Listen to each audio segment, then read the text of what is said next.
Hey guys, T Plays Games here, and as you can see, I'm doing an older style video, and I'm back for a little bit.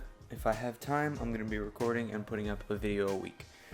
So, as you can see, setup pretty similar to what it was last time.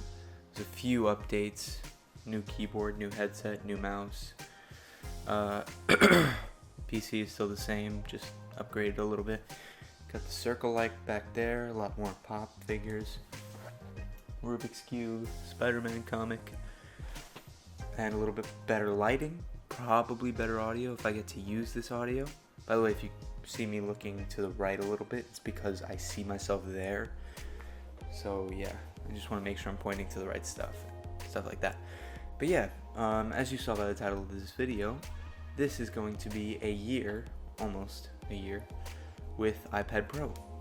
So I have my iPad Pro right here. As you can see, still in all of its glory, in its space gray beauty. Still super thin. Got the pencil on top, of course. And I am currently using it with iPad OS 13. So as you can see, I just take this off. Dark mode up top. You have, hold on, this view here on the side, as is new. This is kind of the same. Then we go into settings, and of course you have the dark mode there as well. Beautiful. I honestly am loving this new experience. On iOS 13, I've just been using this non-stop. All my notes happen on my iPad. Oh, that wasn't supposed to happen. Yeah, all my notes happen on my iPad. The only thing I wish is that in iOS 13 you could select which apps have dark mode. I know I'm asking a bit, like a lot, but yeah, as you can see, this is the Notes app. And if I start writing on it, still works beautifully. And now with the new and improved software of the Notes app down there, drag that around anywhere you want. If I erase all that, as you can see, still works beautifully. Now I'm going to turn on screen recording so you guys can actually see what I'm doing here. Let me turn up the brightness because it's screen recording. So as you can see, I double tap and I switch to the pen, and I can say stuff like, hello, this, now I'm writing in the air, but is very intuitive. As you can see, perfect. And then if I double tap like that, I can switch again. Now it's got this kind of eraser.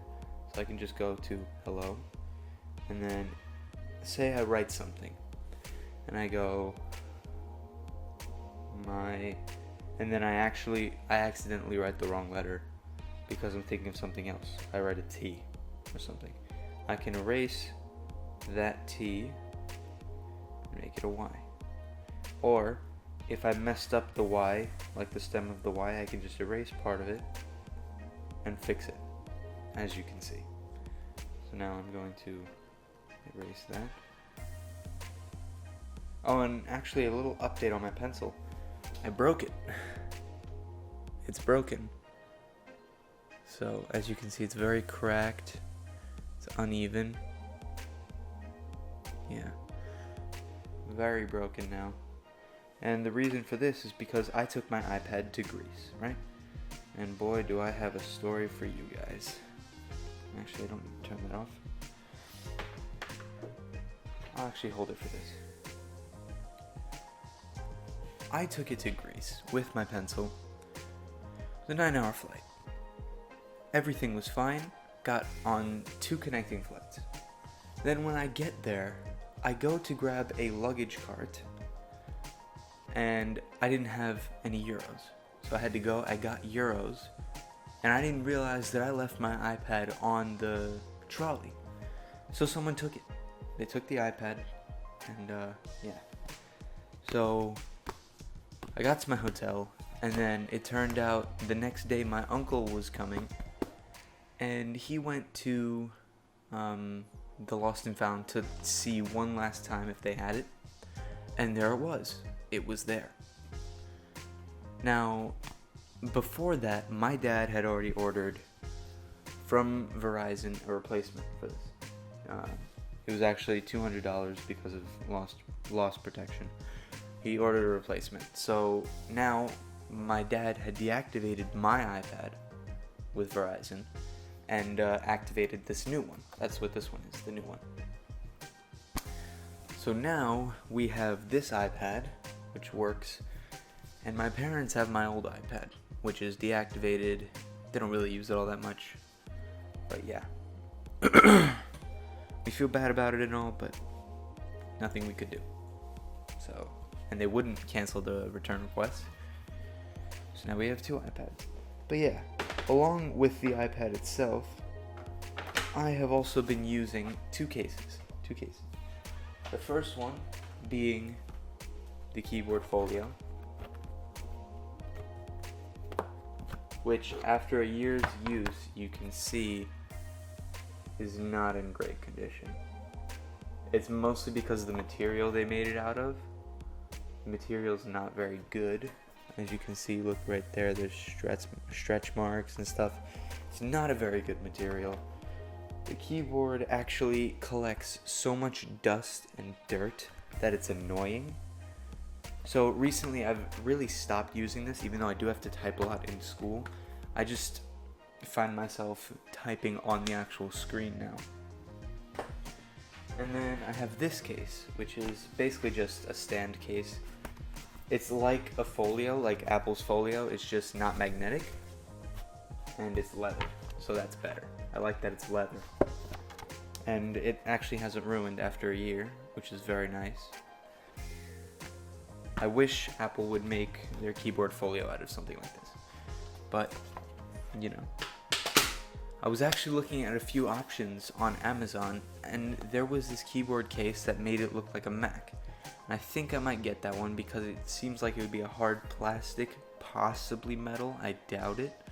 But if I do end up getting that, I will make a follow-up video to this, or I'll just make a follow-up video to this, where I showcase it with the iPad and say how good it is. Now also, another cool thing with iOS 13, hang on, iPad OS.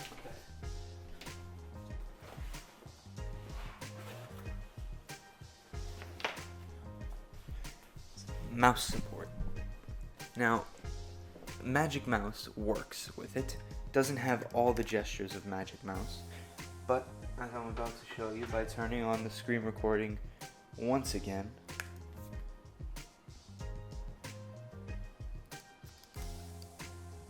as you can see, I'm moving my thumb on the sensor, and it is moving around on the screen. So, real quick, let me try to show you like this.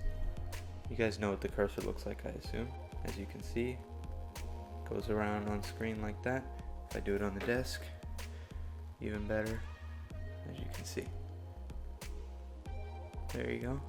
Mouse support. Very useful because this has become a full-on replacement for my MacBook Air recently.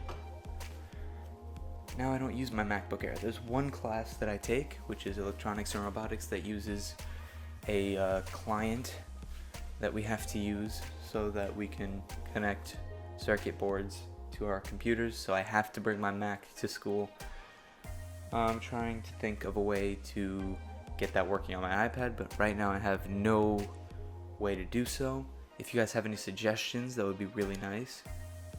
But yeah, I'm thinking to just get the AstroPad adapter or something, or use Sidecar when Catalina comes out, and just use it with my iPad so that I can go back and forth. So I can just have my iPad, and sure, it would be a little gimmicky. The only thing that kind of stinks about that is that I would have to turn on my Mac to connect them, I think, if I do Sidecar. But if I do the AstroPad thing, I just plug it in, right? I think, if the Mac's already on, obviously. But yeah. So, other than that, there's not really much else I can say. The iPad is an amazing device. Now with the new updated file system and everything, it bridged the gap for me. I know a lot of people still don't see it as a full-on laptop, but I definitely do. Look how beautiful it is. If I do it like this, you can see it a little bit more. But yeah, this thing is just a beautiful, sleek device. I can't help but use it without the case all the time because it's just so nice. But yeah, as I've probably said in videos before, I went from the iPad Pro 12.9 edition 2015 version to this, so it was a big difference. But yeah, not really sure what else I can say. I don't think there is much else I can say. But yeah, let me know in the comments if you guys want me to do a HomePod review video, because I could definitely do that. I have some smart lights. How about this? I'll demonstrate. Hey Siri, turn on lights. There you go. See? Hey Siri, turn off lights. There you go. Works great. I love it. I also have it to control my desk setup and my keyboard over here. I have that too, but if I turn off my desk setup, obviously I don't have audio recording and my PC's turn off. So, but yeah, guys, I am going to be doing a lot more updates on this channel. You might see some stream highlights, I hope, if I have time, but I'm not guaranteeing that I'm gonna have time. I might upload some of the streams from my Twitch Minecraft series on this channel, but otherwise you guys might be getting intermittent tech videos every now and then. So because I am getting an iPhone 11 Pro Max, I'm going to be getting that around November, so it'll be better get that or review it, stuff like that, because currently I'm filming on my iPhone 10 and it actually looks pretty good. Just a little noise over here. That's mostly because I wanted to be able to see myself in frame, make sure I was in frame with the front-facing camera. If I was using the back-facing camera, or the rear-facing camera, I would assume that it works better. But again, I haven't really tested that much. So anyway, guys, thank you so much for watching, and I will see you guys in the next video. High five.